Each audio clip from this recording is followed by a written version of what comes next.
Hello friends, welcome back to Deep education. मैं दीपक कुमार आपका दीप education में स्वागत करता हूं। अभी तक पिछली कक्षा में हमने पढ़ा था वर्णमाला और आज हम उसी वर्णमाला के लिए कुछ बहुविकल्पीय प्रश्न लेके आए हैं जो आपकी परीक्षा के लिए बहुत महत्वपूर्ण हैं। तो आइए देखते हैं प्रश्नों की संख्या। आज हमने 30 रखी है। तो पहला प्रश्न है कि भाषा की सबसे छोटी इकाई क्या है।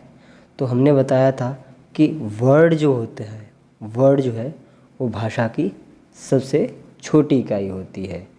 अगला प्रश्न देखते हैं। दूसरा प्रश्न दिया है कि वर्णमाला किसे कहते हैं। वर्णमाला किसे कहते हैं देखते हैं। शब्दों के समूह को नहीं, वर्णों के संकलन को नहीं, शब्दों की गणना को नहीं, वर्णों के व्यवस्थित समूह को हाँ। हमने इसी बात पर जोर दिया था कि वर्णों के व्यवस्थित समूह को ही क्या कहते हैं, वर्णमाला कहते हैं। अगला प्रश्न देखते हैं। अगला प्रश्न में दिया है कि निम्न में से कंठ ध्वनियाँ कौन सी होती हैं। हमने बताया था कि वर्णमाला में स्पर्श व्यंजन जो होते हैं वो 5 भागों में बटे होते हैं। कंठ, ताल, मूर्धा, दंत, ओष्ठ है। तो पहले आता है कंठ, और कंठ का मतलब का। तो का और खा दिख रहा है इसमें, तो हमारे का और खा कौन से हैं, कंठ ध्वनियाँ हैं। आगे बढ़ते हैं। चौथा प्रश्न है हमारा कि स्थान के आधार पर बताइए कि मूर्धन्य व्यंजन कौन से होते हैं। हमने अभी बताया था पहले आता है कंठ, फिर आता है ताल, फिर आता है मूर्धा। तो मूर्धा मतलब तीसरा वर्ग। तो तीसरा कौन सा होता है, टा टमाटर, ठा ठठेरा, डा डलिया, ढा ढक्कन। और हाँ, अब देखते हैं कहाँ है, हाँ सी ऑप्शन जो है जी हमारा बिल्कुल राइट आंसर होगा। अगला देखते हैं। 5वां प्रश्न है हमारा, निम्न में से अल्पप्राण वर्ण कौन से हैं। तो अल्पप्राण की बात कर रहे हैं। अल्पप्राण हमने क्या पढ़ा था, 135 होता है। तो अल्पप्राण 135 मतलब पहला, तीसरा, 5वां वर्ड। तो पहला वर्ड देख लें इसमें आ और आ, इसे तो हटा दो पहले ही। का और ग इसे देखते हैं। तो का जो है वो पहला वर्ड है आपका, और खा छूटा है बीच में, और गा आपका तीसरा वर्ड है। यही आपका राइट आंसर है। आगे बढ़ते हैं कि नासिक के व्यंजन कौन सा है। तो नासिक के व्यंजन देखो, हमने बताया था कि सभी वर्गों के, 5 वर्गों के जो पीछे के अंतिम वर्ड होता है वो क्या होता है, नासिक के व्यंजन कहलाता है। तो देखो कोई अंतिम वर्ड है, हाँ ये वहाँ जो है ये आपका अंतिम वर्ड है। तो आपका सही आंसर बी हो जाएगा। अगला चलते हैं 7वें प्रश्न की तरफ। 7वां प्रश्न है, ए और ए वर्ड क्या कहलाते हैं। नासिक नहीं, मूर्धन्य ये भी नहीं, ओष्ठ है नहीं, भैया कंठ तालव्य कहलाते हैं। ये हमने पिछले वीडियो में बताया था। आगे चलते हैं। अगला प्रश्न है, हिंदी वर्णमाला में अयोगवाह वर्ण कौन से हैं। हमने आपको बताया था कि अयोगवाह की संख्या होती है वो 2 होती है। और कौन कौन से होते हैं, अंग और ह, ये जो हैं आपके अयोगवाह कहलाते हैं। अगला देखते हैं 9वां प्रश्न देखिए, निम्नलिखित में से बताइए कि किस शब्द में द्वित्वित व्यंजन है। देखिए द्वित्वित व्यंजन बहुत एक कभी भी पूछ लिया जाता है कि द्वित्वित व्यंजन क्या होता है। तो हमने बताया था कि अपने ही समरूप अगर कोई वर्ड उसी में मिल रहा है तो उसे क्या कहते हैं, द्वित्वित व्यंजन कहते हैं। तो देखिए दिल्ली में ला जो है वो 2 है, समरूप है ला के ला, इसीलिए। और कोई भी इसमें ऑप्शन ऐसा नहीं है जो इसे सेटिस्फाई कर सके। यहाँ केवल दिल्ली शब्द जो है वो इस क्वेश्चन को सेटिस्फाई कर रहा है। तो हमारा आंसर क्या हो जाएगा, सी। आगे बढ़ते हैं। अगला हमने देखेंगे, लिखा है कि निम्न में से कौन सा वर्ड घोष है। घोष का मतलब सघोष है। तो सघोष क्या होता है, हमने बताया था अघोष में क्या होता है, पहला और दूसरा वर्ड लिया जाता है। और सघोष में क्या होते हैं, तीसरा, चौथा और 5वां वर्ड लिया जाता है। तो देखो कोई इसमें है तीसरा, चौथा, 5वां वर्ड। खा ये भाई दूसरा वर्ड होता है। च ये पहला वर्ड होता है। म देखते हैं तो म कहाँ आता है? त थ द ध न प फ ब भ म, ये प वर्ग का है और प वर्ग में अंतिम वर्ड है, तो इसका मतलब ये पाँचवें स्थान पे आता है। तो इसका मतलब हमारा आंसर यही होगा, क्योंकि था जो है ये आपका दूसरे स्थान पे आता है।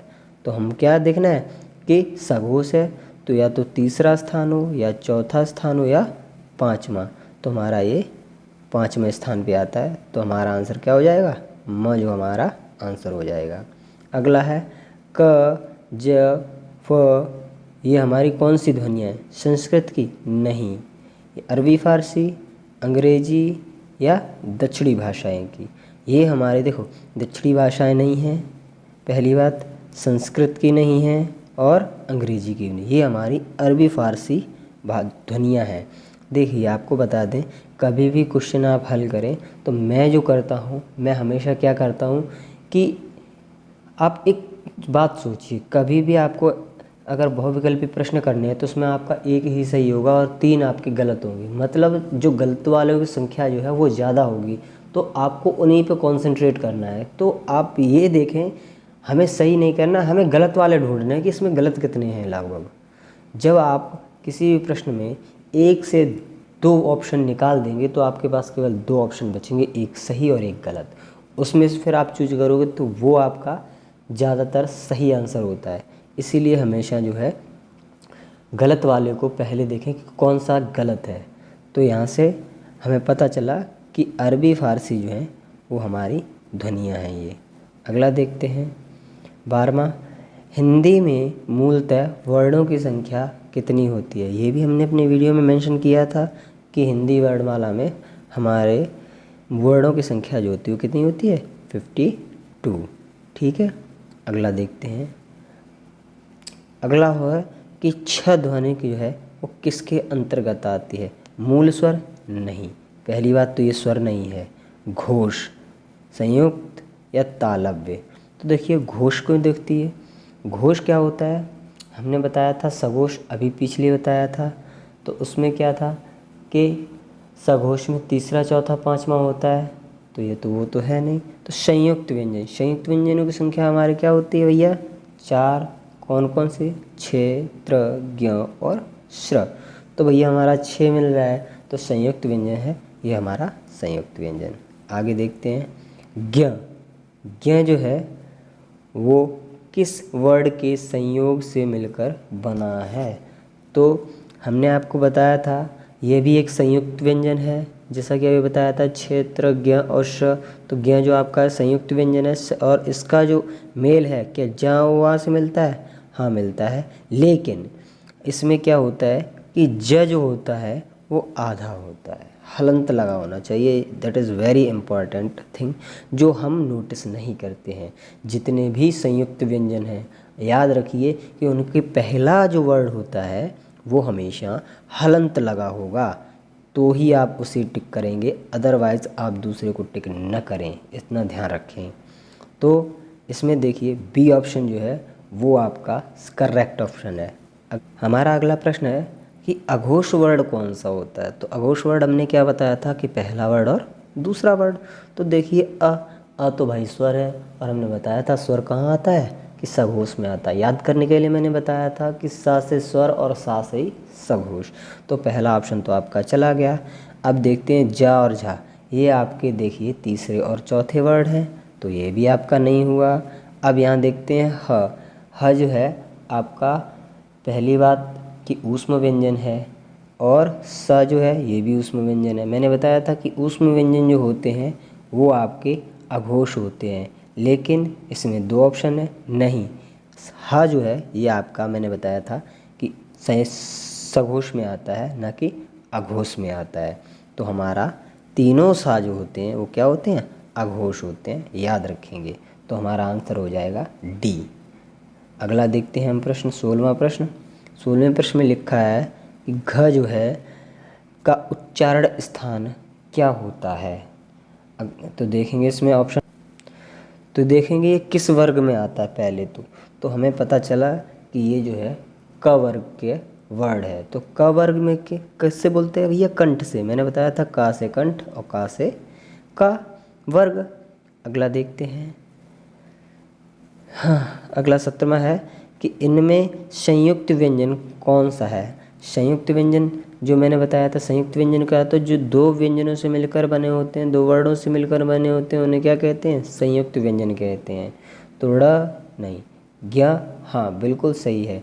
ये अभी आपने पीछे किया था कि ये ज और प्लस व से मिलकर बनता है। तो देखते हैं अपना अगला प्रश्न। अगले प्रश्न में दिया है 18वां कि निम्नलिखित में से कौन सा वर्ड उच्चारण की दृष्टि से दंत्य नहीं है? तो देखते हैं, दंत्य नहीं है तो दंत्य, पहली बात तो ये देखेंगे कि कौन सा वर्ग जो है वो दंत्य होता है।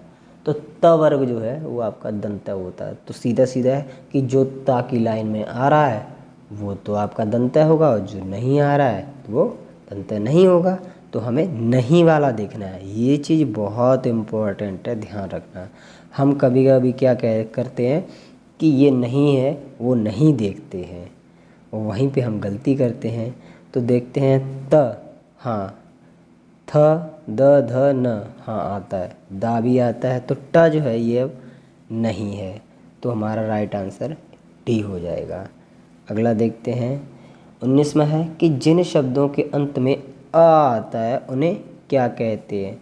तो भैया जिन वर्णों के अंत में आ आता है उन्हें हम अकारांत कहते हैं, और जिन वर्णों के अंत में आ आता है बड़ा वाला उन्हें आकारांत कहते हैं।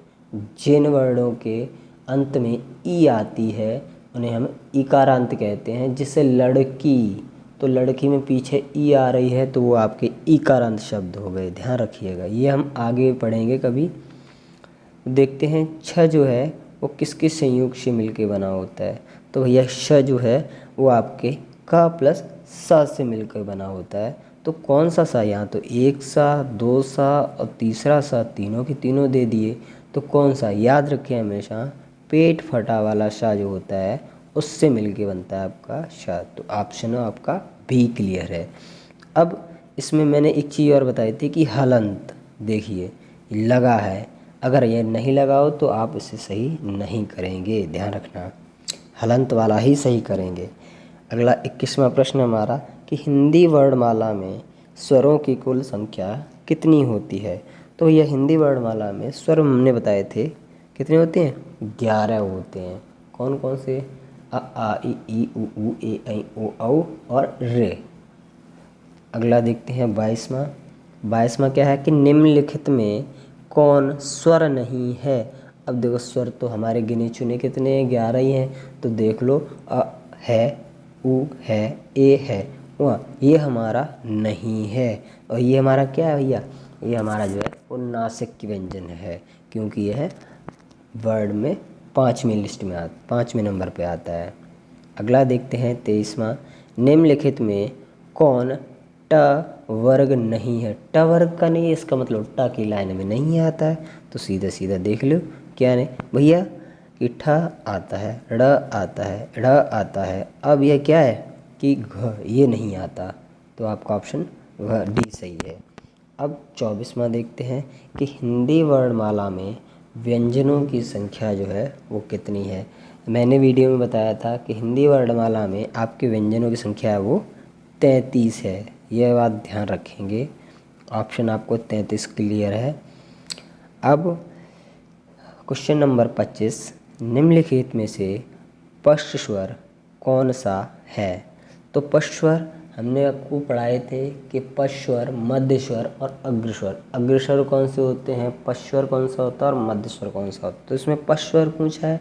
तो देखिए पहली बात तो हमने कहा ऑप्शन आप क्रैक करके देखिए। तो आपका स्वर की बात चल रही है, तो आपके देखो 1 और 2 ये दोनों ऑप्शन तो वैसे ही क्रैक हो गए, ठीक है, इसे आप छोड़ दिए। अब आपके पास 2 ही ऑप्शन बचे, क्योंकि ये दोनों स्वर हैं और ये दोनों व्यंजन थे। तो अब देखिए बड़ा आ, क्या ये पश्च स्वर है? हाँ यही पश्च स्वर है। ई जो है वो आपका कौन सा है? अग्रस्वर है।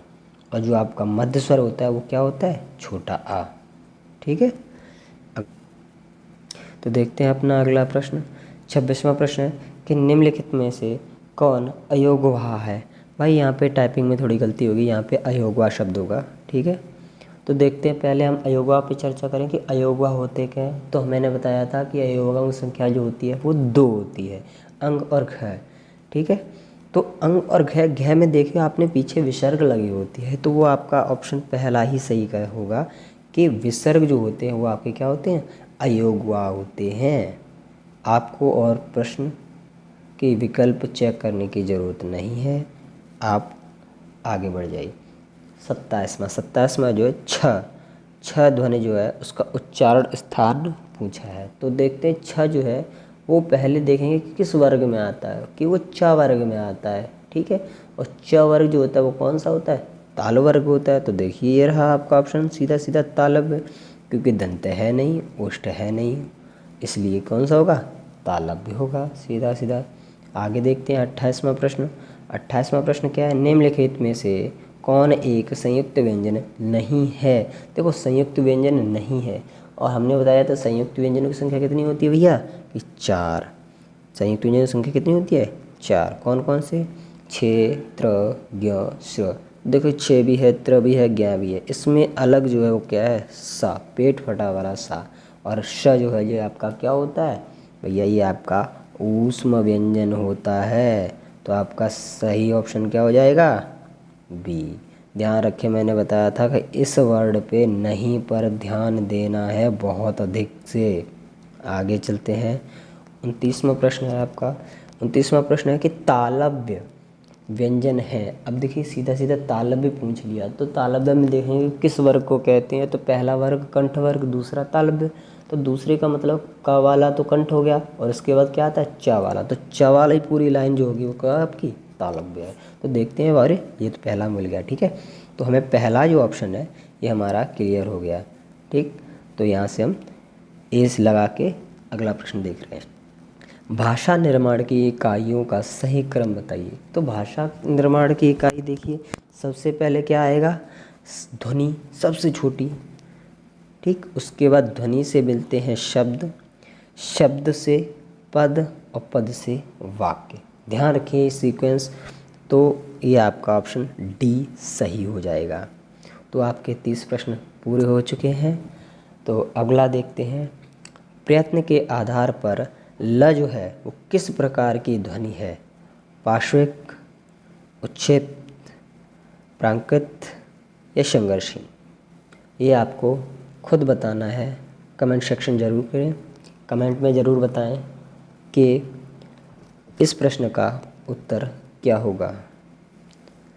तो आज का वीडियो यहीं समाप्त करते हैं। अगला वीडियो जो होगा उसमें हम चर्चा करेंगे कि शब्दों पे, शब्दों को कितने भागों में बांटा गया है, किस किस हिसाब से बांटा गया है। Okay, thank you for watching the video, please subscribe my channel. Good bye.